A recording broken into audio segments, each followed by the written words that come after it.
नमस्कार. श्री स्वामी समर्थ. स्वामीमय मंगला चॅनेलमध्ये तुम्हा सर्वांचं स्वागत आहे. आपल्या मनावर ताबा ठेवून आपल्या गुरुदेव दत्त महाराजांच्या चरणी स्वतःला झोकून देणे हे तसं पाहिलं तर फार कठीण आहे. म्हणजे थोडक्यात हे सुरुवातीला कुणालाच जमत नाही.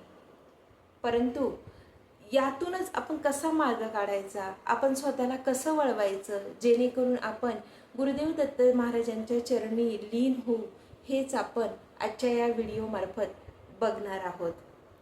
तुम्हाला एक उदाहरण देते. तर एक शिष्य होता. त्या शिष्याला आपलं मन देवपूजेत गुंतवायचं होतं, साधनेत गुंतवायचं होतं. परंतु काहीही केल्या त्या शिष्याचं मन देवपूजेत किंवा कुठल्याही साधनेत हे गुंततच नव्हतं. आणि त्यामुळे तो त्याची ही तक्रार घेऊन गुरुदेव दत्त महाराजांकडे गेला आणि गुरुदेव दत्त महाराजांना म्हणाला की महाराज, काही केल्या माझं मन हे देवपूजेत गुंततच नाही किंवा कुठल्याही साधनेत हे गुंततच नाही.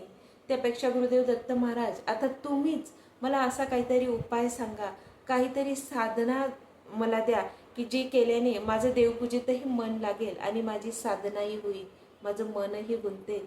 असं काहीतरी तुम्हीच आता मला साधना द्या. यावर गुरुदेव दत्त त्या भक्ताला म्हणाले की तू माझ्याकडे उद्या ये. मग ज्यावेळेस हा शिष्य गुरुदेव दत्त महाराजांकडे दुसऱ्या दिवशी जातो, त्यावेळेस गुरुदेव दत्त महाराज त्याला सांगतात की आपल्या त्या रस्त्यामध्ये छोटी छोटी कुत्र्याची पिल्ले आहेत. तर त्या छोट्या छोट्या कुत्र्याच्या पिल्लांपैकी 2 कुत्र्याची पिल्लं तुला उचलून न्यायची आहे आणि तुझ्या जवळ आठवडाभर ठेवायची आहे. मग असं करताना मग त्या शिष्याने काय केलं, तो ज्या रस्त्याने जात होता तिथे त्याला छोटी छोटी कुत्र्याची पिल्ले आढळली. त्यातील 2 कुत्र्याची पिल्ले या शिष्याने उचलून घेतली. उचलून घेतल्यानंतर थोड्या वेळाने खाली ठेवल्यानंतर ती कुत्र्याची पिल्ले परत पळून गेली रस्त्यावर. मग असं एकदा केल्यानंतर त्या शिष्याने पुन्हा त्या कुत्र्यांना पकडलं, ते जे 2 पिल्लं होते त्यांना, आणि परत थोड्या वेळाने खाली ठेवल्यानंतर ती कुत्र्याची पिल्लं परत पळाली.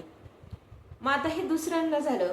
मग तिसऱ्यांदा परत त्या शिष्याने त्या कुत्र्याच्या पिल्लांना पकडलं आणि त्यांना पकडून ठेवलं आणि त्यांना त्याच्या घरामध्ये दूध भाकरी खाऊ घातली. आता दूध भाकरी खाल्ल्यानंतर त्या कुत्र्याच्या पिल्लांना परत त्याने जेव्हा मोकळं सोडलं, त्यावेळेस मात्र ती कुत्र्याची पिल्लं तिथून पळाली नाही. असं करत करत आठवडाभर या शिष्याने त्या कुत्र्याच्या पिलांना मस्तपैकी दूध भाकरी खायला दिली. घरात जे काही असेल अन्नधान्य ते त्या कुत्र्यांना भाकरी करून पोळी करून खाऊ घालायला लागला. आणि त्या कुत्र्यांना या शिष्याची मग सवय झाली. आणि मग ही जी यांना मोकळं जरी सोडलं तरी ही कुत्र्याची पिल्लं त्या शिष्याला मात्र सोडत नव्हती. आता हा शिष्य जिथे जिथे जाऊ लागला तिथे तिथे ही जी 2 कुत्र्याची पिल्ले आहे ते शिष्याच्या मागे मागे मागे मागे जाऊ लागली. आता हा शिष्य गुरुदेव दत्त महाराजांकडे जरी गेला तर त्या शिष्याच्या मागे ती कुत्र्याची पिल्लं तुरु तुरु चालतच होती. शिष्याने त्यांना हाकलवलं तरी ती काही केलं जात नव्हती. आता गुरुदेव दत्त महाराजांकडे जेव्हा हा शिष्य आला आणि मग त्याने सांगितलं की तुम्ही सांगितलं होतं आठवडाभर, त्याप्रमाणे मी या कुत्र्याच्या पिल्लांना सांभाळलं आहे, दूध भाकरी खाऊ घातलेली आहे, माझ्या जवळून दूर जाऊ दिलेलं नाहीये. आता मी काय करू हे तुम्हीच मला सांगा. तेव्हा गुरुदेव दत्त महाराज त्याला म्हणाले की आता तू काय कर, या पिलांना तुझ्यापासून हाकलवून लाव, तुझ्यापासून दूर कर. असं गुरुदेव दत्त महाराजांनी आदेश दिला. गुरुदेव दत्त महाराजांचा हा आदेश ऐकल्यानंतर हा जो काही शिष्य आहे हा आश्चर्यचकित झाला की असं का बरं, गुरुदेव दत्त महाराजांनीच मला या कुत्र्याच्या पिलांना जीव लावायला लावला आणि आता या गुरुदेव दत्त महाराजच मला या कुत्र्याच्या पिलांना माझ्यापासून दूर करायला बघताय, तर गुरुदेव दत्त महाराज असं का करतायत. परंतु आता गुरुदेव दत्त महाराजांनी दिलेला आदेश आहे त्यानुसार शिष्याला पाळणं भाग होतं. म्हणून आता तो काय करू लागला, गुरुदेव दत्त महाराजांचा आदेश म्हणून त्या कुत्र्याच्या पिलांना स्वतः जवळून हाकलवायला लागला. मग शिष्याने भरपूर प्रयत्न करून सुद्धा ही कुत्र्याची पिल्लं काही केल्या तिथून जायला तयारच नव्हती. त्या शिष्याची साथ सोडायला तयारच नव्हती. मग शिष्याने त्या कुत्र्याच्या पिल्लांना पळवून लावण्याचा प्रयत्न केला, पण कुत्र्याची पिल्लं मात्र तिथून काही पळाली नाही.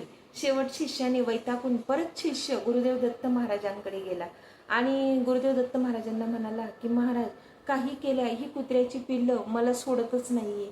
तुम्ही यांना हाकलून लावण्याचा आदेश दिला, पळवून लावण्याचा आदेश दिला, परंतु तुमच्या आदेशानुसार मी प्रयत्न करतोय, पण माझ्या प्रयत्नांना यश मात्र येत नाहीये. मग त्यावेळेस गुरुदेव दत्त महाराज म्हणाले की आता बघितलं का, सुरुवातीला हीच कुत्र्याची पिल्लं तुझ्यासोबत राहायला सुद्धा तयार नव्हती, परंतु तू जसा जसा दिवसेंदिवस त्यांच्यासोबत जास्त वेळ घालवायला लागला तसं तसं ही कुत्र्याची पिल्लं तुझ्यासोबत रमायला लागली. आणि आता हीच कुत्र्याची पिल्लं काही केल्या तुझी साथ सोडायला तयार नाही. बघ, भगवंताचं सुद्धा तसंच आहे.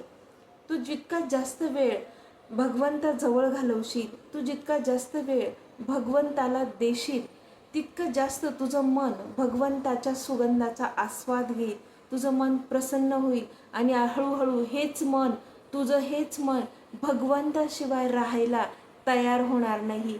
तुला भगवंत हवासा वाटायला लागेल, अगदी या कुत्र्यांच्या पिल्लाप्रमाणेच. असं उदाहरण गुरुदेव दत्त महाराजांनी त्या शिष्याला दिलं. म्हणजे बघा, आपण काय करतो, भगवंताची चालता बोलता सेवा करतो, पूजा करतो, म्हणजे अगदी घाईघाईत कसं तरी करायचं म्हणून करतो आणि अशा वेळेस आपलं मन भगवंताजवळ लागत नाही. पण तेच जर तुम्ही भगवंताजवळ जास्त वेळ देऊन बसलात तर तुमचं मन सुद्धा प्रसन्न राहील आणि तुमच्या मनाला भगवंताला वेळ दिल्याशिवाय होणार नाही. आता यावरतून तुम्हाला असं कळायलाच असेल की आपण आपल्या मनावर ताबा ठेवून भगवंताच्या चरणी स्वतःला झोकून देणं जरी इतकं सोपं नसलं, परंतु एकदा की आपण परमेश्वर चरणी स्वतःला झोकून दिलं तर आपल्या मनावर ताबा ठेवणं सुद्धा अगदी सोपं होऊन जातं. हेच तुम्हाला आजच्या या उदाहरणावरतून कळालं असेल. तर कसं असतं ना स्वामी भक्तांनो, आपण स्वामींची सुद्धा जेवढी सेवा करू तेवढं स्वामी महाराज आपल्याला म्हणजे आपल्या हाकेला ओ देतात. आता बघा, आपली जी काही आई असते त्या आईला जोपर्यंत लेकरू आई आई म्हणून आवाज देत नाही तोपर्यंत ती आई सुद्धा त्या लेकराकडे मागे वळून बघत नाही. तसं स्वामी महाराज सुद्धा आपली आई आहे आणि स्वामी महाराजांचं जोपर्यंत आपण नामस्मरण करत नाही तोपर्यंत मग स्वामी महाराज सुद्धा आपल्याकडे लक्ष देत नाही. परंतु एकदा का आपण स्वामी महाराजांचं नामस्मरण सुरू केलं, स्वामींना ओ द्यायला सुरू केले, हाक मारायला सुरुवात केली, तर स्वामी महाराज सुद्धा आपल्या लेकराकडे नक्की लक्ष देतातच. तर स्वामी भक्तांनो, तुम्ही सुद्धा नामस्मरणात जास्तीत जास्त आपलं मन गुंतवा. बघा, आपले गुरुमाऊली नेहमी आपल्याला सांगत असतात की तुम्ही दररोज 3 अध्याय स्वामी चरित्र सारामृताचे तुमच्याकडनं म्हटलेच गेले पाहिजे आणि त्याचबरोबर 11 माळी श्री स्वामी समर्थ या मंत्राचा जप सुद्धा करण्यात आलाच पाहिजे. 11 माळी स्वामी समर्थ महाराजांचा जप, या ज्या काही 11 माळी आहेत या प्रत्येक वेगवेगळ्या कारणासाठी आपण करत असतो. म्हणजे एक माळ पितरांसाठी असते, एक माळ आपल्या स्वतःसाठी असते, एक माळ स्वामींसाठी असते. असे 11 माळींची 11 वेगळी वेगळी कारणं आहे. ते मी तुम्हाला एखाद्या व्हिडिओतून नक्की सांगेल. तर आपल्याला ही जी काही नित्यसेवा आहे, ही नित्यसेवा जर आपण केली तर नक्कीच आपल्या जीवनात जे काही अडथळे असतात, ज्या काही बाधा असतात त्यापासून आपलं संरक्षण होत असतं. त्यामुळे गुरुमाऊली आपल्याला दररोज 3 अध्याय आणि 11 माळी श्री स्वामी समर्थ महाराजांचा जप हा करायलाच लावतात. आणि त्याचबरोबर आपल्याला पंचमहायज्ञ सुद्धा करायचा असतो. आता पंचमहायज्ञ म्हणजे काय की आपलं जे काही गावठी तुपाचा थेंब एखाद्या छोट्याशा कागदाला लावून गॅसवर जाळलं तो एक यज्ञ होतो. 1 घास गाईला अन्न देणं तो एक यज्ञ होतो. 1 घास कावळ्याला अन्न देणं तो एक यज्ञ होतो. 1 घास अन्न माणसाला चॉकलेट वगैरे काही देणं तो एक यज्ञ होतो. आणि मुंगीला साखर टाकणं हा सुद्धा एक यज्ञच आहे. अशा प्रकारची ही जी काही 5 यज्ञ आहे, ही पंचमहायज्ञ जर केली तर आपल्या जीवनात कुठल्याच प्रकारच्या अडचणी येत नाही. आजचा व्हिडिओ जर तुम्हाला आवडला असेल तर व्हिडिओला लाईक करा, सबस्क्राईब करा आणि त्याचबरोबर कमेंटमध्ये आपल्या गुरुदेव दत्त महाराजांसाठी श्री गुरुदेव दत्त असे लिहा. श्री स्वामी समर्थ.